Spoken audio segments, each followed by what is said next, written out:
This is SMDC.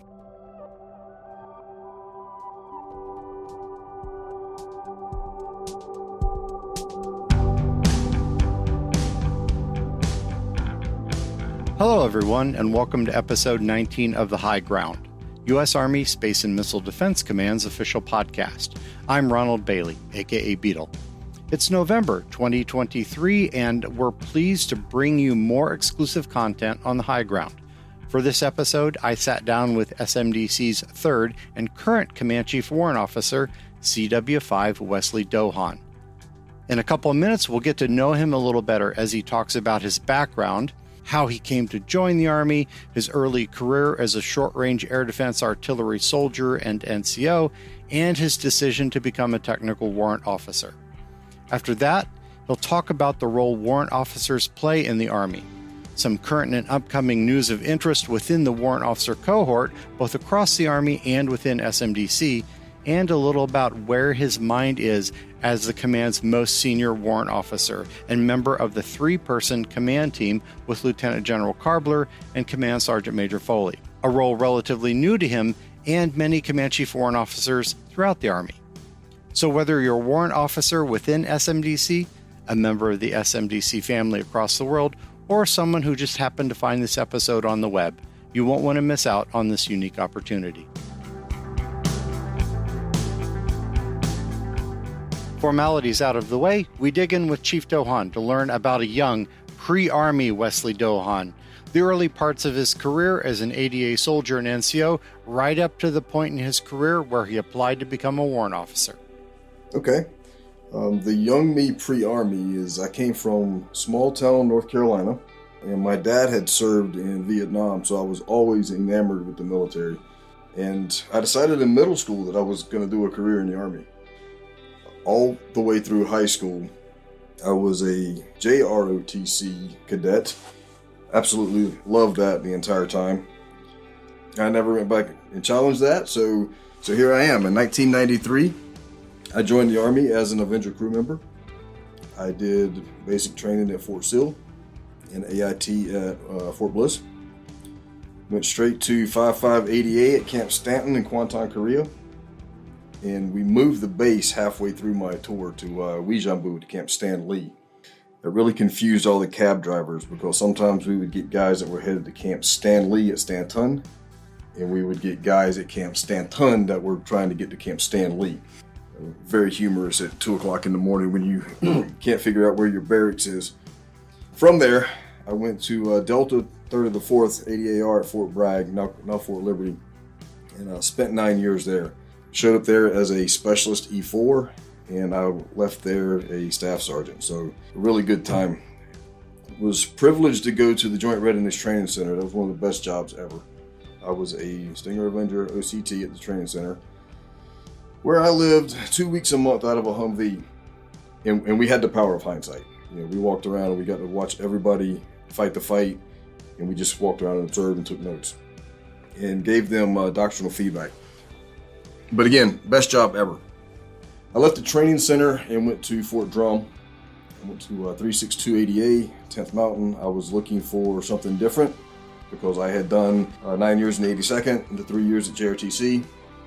And as soon as I arrived, came out of the processing center, reported to the unit, and the Command Sergeant Major tosses me a set of keys. He says, "Your unit deployed yesterday, and you are the rear detachment commander, and you are all by yourself."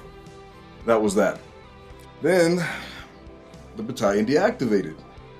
So I was there about a year and a week at 362 ADA while they were deployed to Afghanistan as the single point of failure for rear detachment commander. Then I was back to Fort Bragg because the unit deactivated. I spent 7 months at Fort Bragg, had already submitted my warrant officer packet, and shipped off to warrant officer candidate school June of 2005. So around 2003-2005 timeframe, the idea of becoming a warrant officer starts to enter his mind. But it wasn't an instantaneous decision. There were a few reservations on his part, and even some belief that he might not have the requisite background to become an air defense warrant officer. Right around the end of my tour at JRTC in 2003, my peers started talking about it. had a really good 14 Juliet friend, Sentinel radar operator, who wanted to fly helicopters. And he started talking about becoming a warrant officer. I had no idea about the warrant officer cohort, never even gave it any consideration. And he mentioned, not the aviation side, but the technical side, that I had a technical inclination to get into the details of everything that we do. And I was pursuing civilian certifications for computer repair, A+, Net+, CompTIA certifications. So I started looking into it, but I really didn't want to tear away from the NCO Corps. I didn't want to get away from the soldiers. I didn't want to make that separation, and I was really apprehensive about it. Fast forward to 36280A, a tour of Rear Detachment Commander. That battalion deactivated. Global War on Terror was just getting ramped up. The SHORAD community was becoming less relevant at the time. So I said, okay, maybe we'll look deeper into this warrant officer. And oh, by the way, now we're right at 2004. Technology is really starting to get proliferated throughout the force, right? I mean, we had 1 or 2 computers and a battery at that time, and now we've got one on every desk, right? So a lot of guys can't wrap their heads around the fact that there are 2 or 3 computers for 150 people to use. With that technology also came significant growth, and the Army had changed to the BCT being the modular building block, the modular fighting force for the Army. And the air defense community went from approximately 45 140 Alphas to 150, just overnight. You know, modernization and growth. They were taking several candidates, and I say that because I was over 14 Sierra. I did not have what I would have considered at the time the appropriate background or feeder MOS to become a 140 Alpha. They let me in because I had the civilian certifications and accreditations on my own. Left in 2005 for WOCS. After 9 months of WOCS and WOBC, I returned right back to Fort Bragg, 3rd of the 82nd, so now I was in a BCT, the Panther Brigade. And I was the first 140 Alpha on Fort Bragg. Before the discussion went any further about Chief Dohogn being a warrant officer, then eventually the Command Chief Warrant Officer at the 10th Army Air and Missile Defense Command, and now at SMDC, I asked Chief to step back a minute and explain a little more about what an Army warrant officer actually does. That is, their roles and responsibilities within Army organizations. I asked a technical warrant officer for a doctrinal definition, and Chief did not disappoint, probably quoting word for word from the regulation. Fortunately for all of us, he must have seen my eyes starting to glaze over and punched right in with the plain English version of that, also detailing the important difference between warrant officers, non-commissioned officers, and commissioned officers. Really appreciate that, Chief. Okay. The textbook answer for what a warrant officer is, and this is DAPAM 600-3. The Army Warrant Officer is a technical expert, combat leader, trainer, and advisor. Through assignment experience, training, and education, the Warrant Officer administers, manages, maintains, operates, and integrates Army systems and equipment across unified land operations. Warrant Officers are innovative integrators of emerging technologies, dynamic teachers, confident warfighters, and developers of specialized teams of soldiers. They support a wide variety of Army missions throughout their career. Warrant officers in the Army are accessed with specific levels of technical ability. They refine their technical expertise and develop leadership and management skills through tiered progressive assignments and education. So, that's the APAM 600-3. If you're asking me to say it in English, I would tell you that a warrant officer is a soldier that is intended to apply intense focus on a specific system to get the most out of that system. And the critical difference between commissioned officers, non-commissioned officers, and warrant officers is commissioned officers and non-commissioned officers are written a little bit more, actually quite a bit more general when it comes to the AR 600-20 and assignment instructions of AR 614-100. I wasn't exactly sure how to phrase the next question, but I basically asked him about how roles and responsibilities change for warrant officers as they progress through the ranks from Warrant Officer 1 to Warrant Officer 5. just like an enlisted soldier going from junior enlisted to non-commissioned officer to senior non-commissioned officer. Chief had a great response straight out of doctrine, but this time he simultaneously blended that with his own more easy-to-understand language. The AR 614-100 tells the Army that warrant officers should be positioned within their MOS. And DAPAM 600-3 goes on to say that a W1 and a W2, their job is to learn their job. While they are W1, W2, they are to seek out technical expertise. Right? You might say discovery learning. You know, you've always heard the phrase, warrant officer saying, watch this, right? Now, at the W3 level, they're considered experts in their area, and they start branching out into integration of their own systems into the larger Army system. W4, we take it to the next level by adding in joint and national to their respective systems. And CW5s are considered the senior experts in their respective fields. Okay, so this next segment is probably my favorite part of our discussion, simply due to the fact that he backed up his answer with a great "so there I was" type story. It was also a point-blank defend yourself question. The Air Force and Space Force, for example, do not have warrant officers, and they are pretty technical in nature. Why does the Army need warrant officers when we already have such an outstanding NCO and officer corps? Okay, a lot to unpack there. You are 100% correct. We have great officers and non-commissioned officers. But to respond, why do we need warrant officers? I would respond with, our Army is incredibly busy, and we do not always have the time or the personnel to accomplish the tasks that we are assigned. Meanwhile, our technology allows us to do much more complex tasks that we don't even often know or realize what we just did. And oftentimes we don't understand what we just did. In some cases, that's bad. And I bet most people right now are thinking of some Internet of Things system or some cloud-based computing, but I've got a much less complex task of something that I actually experienced. When I was a young soldier in a field problem, we're driving around in a muddy, hilly terrain in a Humvee, and we needed to take the truck out of high and then the high lock so we could get from end to end, complete the mission. We drove around for 2 or 3 hours with the truck in high lock. When we got back to suitable terrain, I put the truck back in the high, and the truck was dragging off to one side. I thought we had destroyed the truck. But our 915 warrant officer pulls me aside, ground guides me in reverse for about 45 feet, and then he shows me that the truck is fine now. And then he pulls out the TM for the truck, and he shows me page and paragraph where the truck will behave in that way if it's been placed in the high lock for some period of time, or even low. And basically it builds up torque on the drivetrain. And it's in the manual.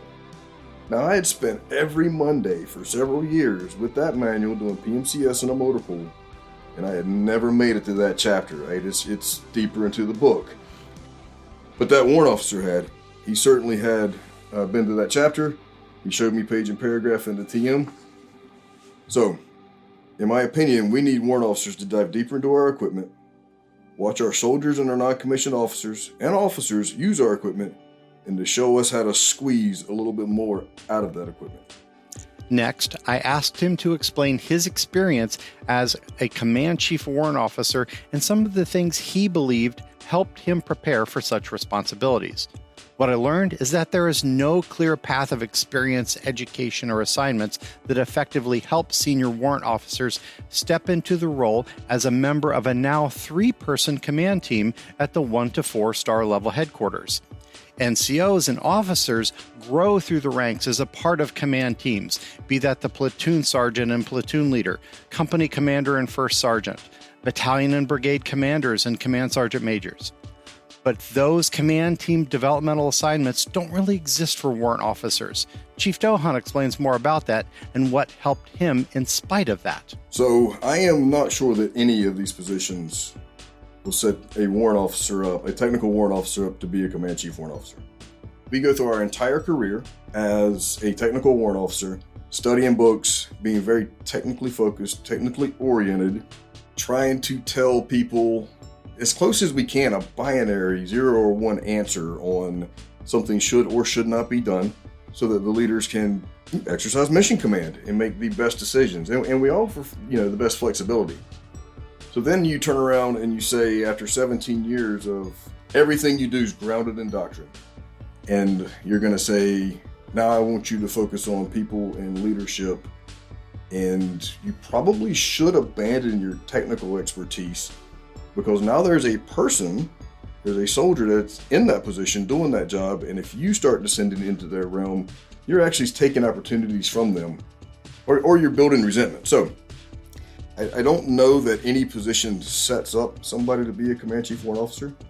I think that if I had to choose a position that postured me for it the best, it would be the Joint Readiness Training Center, because I had 7 years there watching, I think it was around 80 rotations in that 7 years. And we got to watch human behavior at the most stressful times. We got to identify trends, and it actually personally and professionally developed me to start looking at, well, why are things the way they are? Why did this person do what they did? And let's look at how we curb that behavior if what they did was teetering in the wrong direction. So if we got a platoon leader in a firefight and the battalion sends 15 resources to that platoon leader, but he can only manage 3 of them, then maybe the battalion should wait and let the platoon leader ask for what he needs. So it's a cultural thing, and it's what our more seasoned soldiers get to do. But I feel like it was really accelerated at the training center. It really filled my kit bag and my self-development domain. And then when I got to the United States Army Europe, I was really frustrated as we're moving around through the headquarters and we're doing things. It just did not seem like the normal organization that was streamlined and well-oiled. And then it occurred to me, I didn't go to any school, any professional military institution to prepare me to go to an ASCC or a CJ flick. Yeah, so I took a step back and I looked and I said, you know what, nobody else has either. There's no school for an ASCC or an ASCC that's also a CJ flick. So, we're just all leveraging our own experiences and trying to get through this. Right? And it definitely put a different perspective on me. So it helped me get along with everybody a little bit better.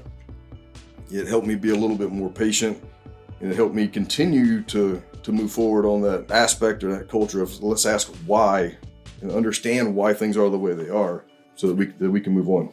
Along those same lines, I asked him, since it seems warrant officers don't necessarily have the background leadership education and command team experience NCOs and commissioned officers have throughout their career, did the Army at least have regulations that detailed Command Chief Warrant Officers' duties and responsibilities, especially given his previous statement about warrant officers' use of regulations and technical manuals to guide them in the performance of their duties? Absolutely.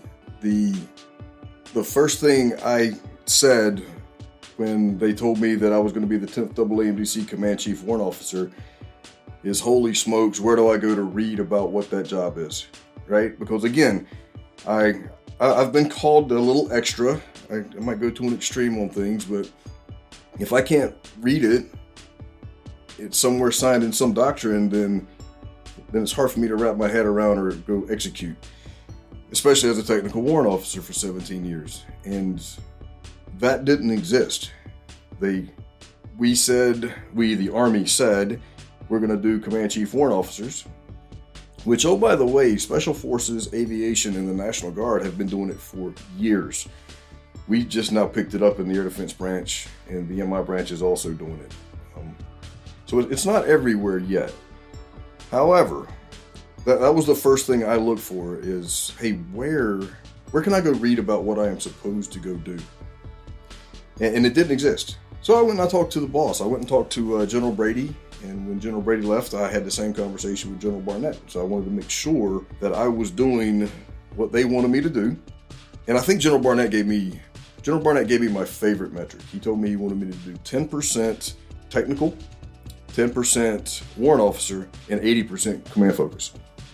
And then I think last month is when the MILPER message came out stating that DAPAM 603 and AR 600-20 is now going to have, the next update will have a codified definition of the Command Chief Warrant Officer and Senior Warrant Officer advisory definitions. But that certainly was a challenge. because across the force, all the different commands were doing different things with their command chief warrant officers. Some of them were dual hatted to be their old job plus the new job, and they treated it as an additional duty.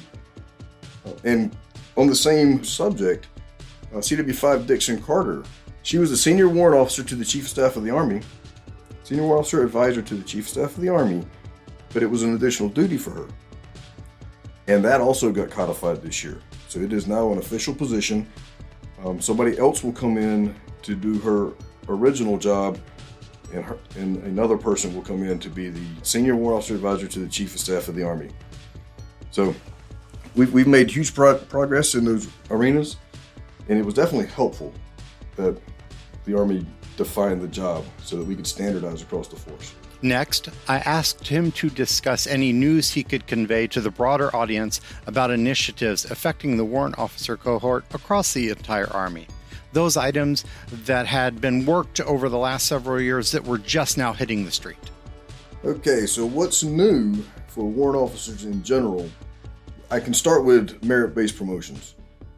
This promotion board that was just released had approximately 20% of the personnel selected for promotion were merit-based promoted. And I really tried to dig in and understand what the criteria was that they were selected to be merit-based promoted. And really all I could find was they were going to promote the top performers based on their promotion board order of merit list. So I don't know what would tip the scales on a packet to be merit-based promoted. So if anybody wants to know how to get merit-based promoted, I would say just continue to try to do better. Another initiative that we have going on is the direct appointment, and that's basically street to seat for MOSs that are not aviation. Aviation has done it for years to where you could walk straight out of high school and go into WCS to be an Army aviator. But now there are additional MOSs, for example, cyber, that you could go street to seat. Direct commissioning is happening in the Special Forces and the Engineer MOSs. They will take select Sergeant First classes and make them CW2s immediately upon accession. Retention bonuses for W3s and W4s on certain MOSs that are 90% or less aggregate strength. They're offering $30,000, $60,000, or $100,000 bonuses for 2, 3, or 4 years, respectively, continued service. And there's a lot of growth across the warrant officer cohort, just simply as a base of modernization. I followed that with basically the same question, but news and information more specific to the warrant officer career fields within SMDC. Okay, so for the 140s, our accessions are improving drastically. In June, I went and I visited a warrant officer advanced course at the schoolhouse, the Center of Excellence. We had over 70 students across the 3 MOSs in the class. Now that is significant because having 70 students in a classroom at one time, 2 years ago, we wouldn't have had 70 students for the entire year. So our accessions are doing really well. Our 140 Lima MOS is looking really good for strength. 140 kilos and alphas we're still having a little bit of a retention problem with them. But having 70 students in a classroom at one time, that was really reassuring. And it seems like we're really getting out there on the air defense culture campaign for warrant officers. Unfortunately, we are losing some of our 140 alphas as JTAGs within the SMDC community as JTAGs transitions over to Space Force. But meanwhile, our 350 series warrant officers and our 255s down the 1st Space Brigade, they're doing a lot of heavy lifting in space operations for all the COCONs. 255s are involved all the way down to capability development and maintenance and certification of the systems. They're doing an amazing job. In the next part of our conversation, Chief Dohogn discussed what the future might look like for warrant officers in the command. All right, so in the next 3 to 5 years, if we anticipate the Army Space Branch, I most definitely see a need for a warrant officer in the Army Space Branch. I walked the ground with 1st Space Brigade and the SMDC Center of Excellence the last 2 weeks of September, and we were specifically digging into the critical task for what an Army Space warrant officer would do. And when we finished that, I was convinced that a warrant officer would be critical to the maintenance of the systems and instrumental to the team's standards, evaluations, and trainings at all of the echelons. Then we looked across the Army to determine where those warrant officer positions would be, and we quickly found 40 to 50 billets that we would recommend that we would place warrant officers.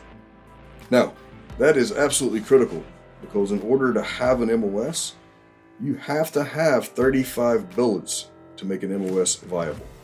It takes 35 billets to make an MOS so that you can have the appropriate amount of W01s, W2s, CW3s, W4s, and CW5s to make a healthy pyramid. Then you must access 3 a year to sustain it. So, Army Space Warrant Officer, absolutely critical because it is a very technical field. The equipment is incredibly technical, and it is going to continue to evolve and develop. And as masters of emerging technology, a warrant officer will be perfectly suited to carry that on. But we must be very strategic and calculated as we try to grow our warrant officer pool, because warrant officers come out of our enlisted population. And if we access too many too fast, we can end up doing more harm than we do good. Our conversation then turned to his time since becoming the SMDC Command Chief Warrant Officer. Point blank, I asked him if it had been an eye-opener for him coming from an almost purely air defense background, moving to the Army Service Component Command level organization that not only includes a technical center, a center of excellence, and operational brigades, but includes space and high altitude capabilities on top of air and missile defense. So everything we do is different in this command. Everything, we hear about space, right? I had interactions and dealings with JTAGs. I had no idea that we had an astronaut detachment. I had no idea that we were doing space operations. I had no idea that our equities in space went beyond NIP-recipro communications on a satellite. So I was absolutely focused in integrated air and missile defense and tactical data links. Now this just like everything is new. Everything is brand new to me, and I'm just drinking from a fire hose and loving it. It's amazing. As he's gained knowledge and experience about the command's missions, I ask what his most significant role within the command has largely been thus far. So that is a great question. Every time I think I see something that needs to be addressed, I'll start talking about it, and somebody in this organization is already addressing it or has a valid reason why we shouldn't bother with it. So what I've learned is the tactical patience. I mean, there's a lot of initiatives happening. There are things that are moving at the proper pace because you don't want to outrun your own headlights. So I am trying to get in where I can be of use. I don't want to get into where I'm interfering with what anybody's got going on. You know, I like I said when I did my change of charter, I just want to be part of the success story. And so far, 90% of the things that I think I've identified that need to be addressed, they've got a team of experts already working on it. I'm just trying to stay out of the way. So honestly, I am very privileged to be the CCW of SMDC. Becoming a warrant officer was the best thing I've done in my career, and I am extremely proud to work for all of the warrant officers in this formation.